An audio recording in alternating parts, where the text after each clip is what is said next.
Hi, I'm Diswanyelete.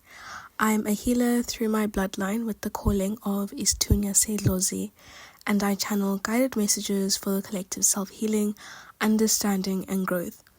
On this podcast, I focus on full and new moon energy readings, astrological transits, seasonal energy readings and updates, meditations, reflections to help decolonize the mind, and anything else I feel called to share.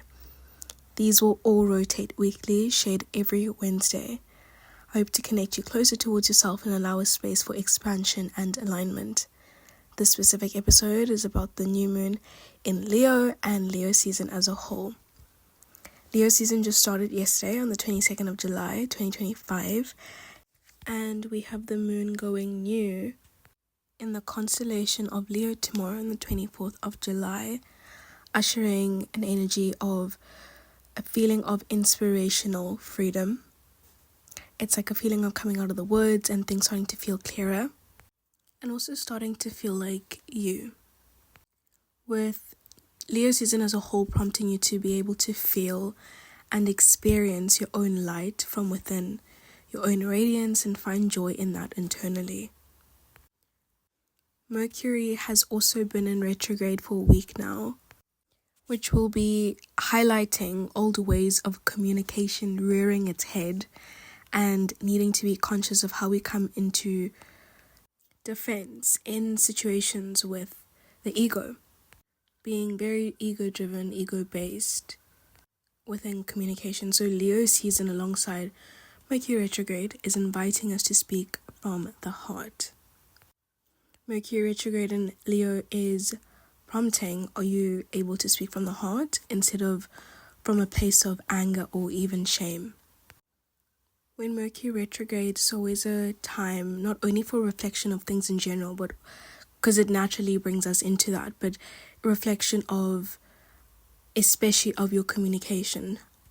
Especially because Mercury rules short distance travel, communication, and technology. So all those things also will be impacted and affected, because just as the moon, as a celestial body affecting our sleep, emotionality, and the tides, ocean tides, amongst other things, due to its proximity to our planet, we live in a solar system with Mercury being the closest planet to Earth. And so when it goes retrograde, which is when it's basically completed a short orbit and starts to slow down, things start to move slowly and perhaps even a bit chaotically too, especially in the areas of technology, communication, travel. The sign and element that Mercury will be retrograding in usually shows the way and vibe it'll express itself in. And in general, when the retrograde does happen, there's almost always clashes in communication and clashes within technology and it failing and those glitches and working and then not working. And then there also will be continuous opportunities of redirection and things just not going as planned, but it'll always be redirection. I just do want to amplify that disagreements and misunderstandings tend to occur at a higher rate, and this energy always brings us more into a conscious reflection of our communication patterns and habits with ourselves and with others too. And specifically with Leo, it's quick disagreements that can easily evoke unconscious anger-based reactions, and especially because of the fire element influence there. In Leo, it's compromise is going to have to happen with certain things and certain people, and just to try not to have a my way or the highway attitude, because that's how Mercury in Leo can sometimes be. When Mercury is retrograding, it'll always show where the areas where you need to be patient in, because of the clashes and because of the delays and sometimes things not going according to plan. And also because of the fifth house influence and Leo's associated themes, it's shining light on your heart's calling of focusing on the things that bring you joy and fuel your passion. And just Leo season in 2025 with all the aggression and fiery energy, it's prompting us to adapt to change and possible inconsistencies the retrograde can bring, but without neglecting the self and without feeling the need to shrink. And also adapting to change within yourself too. Possible changes within your own identity. This is an evolution of self-expression and unconsciously, especially as you go about your day and it comes up with you finding and maintaining that identity of yourself that feels most authentic. It's like spiraling into radiance, self-radiance, adjusting ways you see yourself or even know yourself to fit what is true to you and without fear and in ways that feel freeing. And in knowing and in feeling that your existence in itself is a gift and finding peace in that. But because there's a retrograde happening as well and all of that energy coming into play, all of this can come with a feeling of like you're fighting with your ego on this and not finding peace in it. So you might also feel like you're in a repeating cycle, perhaps revisiting things of soul alignment during this retrograde. With some people, it might even feel like with the Leo influence, it might possibly even feel like feeling stuck in cycles of needing and craving external validation and things that bring you joy. And this retrograde will have you reviewing that. And in general, what area of your life and of yourself do you feel you need to uplift in order to feel revitalized? It's like, where do you feel like you're dimming your light? And also, where do you feel you shine the most bright? And do you perhaps want to amplify that more?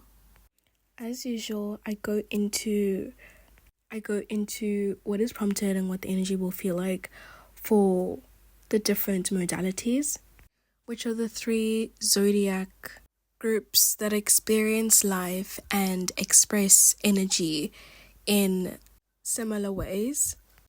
And so you can apply this to your rising sign, your moon sign, your sun sign, and even your Mercury currently, since that's what's most relevant. And yeah, so for cardinals, which would be Cancer, Libra, Aries, and Capricorn, it's still kind of the same energy of leaning into, slowing down, and listening intuitively when to act, same as when it was for Cancer new moon. Cardinals tend to want to act and go more forward and always immediately see what to do about things. But right now, it's just about softening expectations of yourself and of your opportunities. Cardinals tend to feel comfort and control, but the retrograde will show like the total opposite. It'll have you feeling like you really do need to like soften those expectations.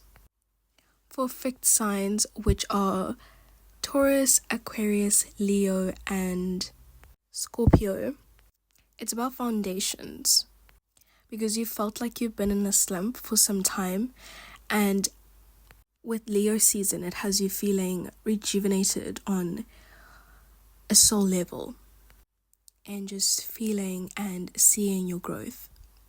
It's just really, really important to continue to uplift yourself and just seeing what does your foundation of expression look and feel like.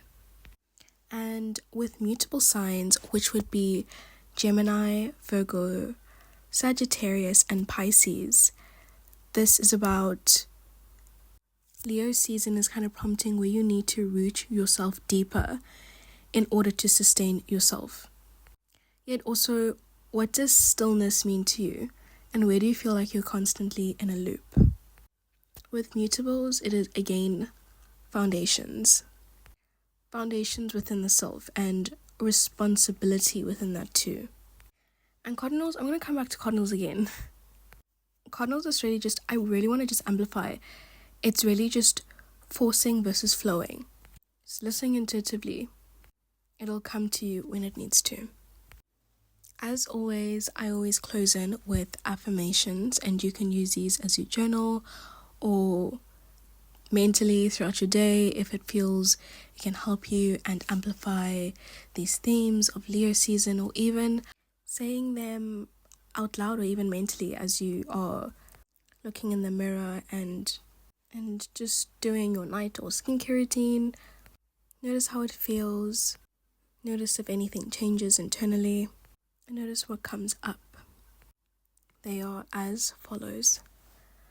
I speak from the heart. I am sovereign. I am as bright as the sun. I feel more whole every day. I reconnect with my true self, and what I focus on expands. That's all. Happy new moon. Hi, I'm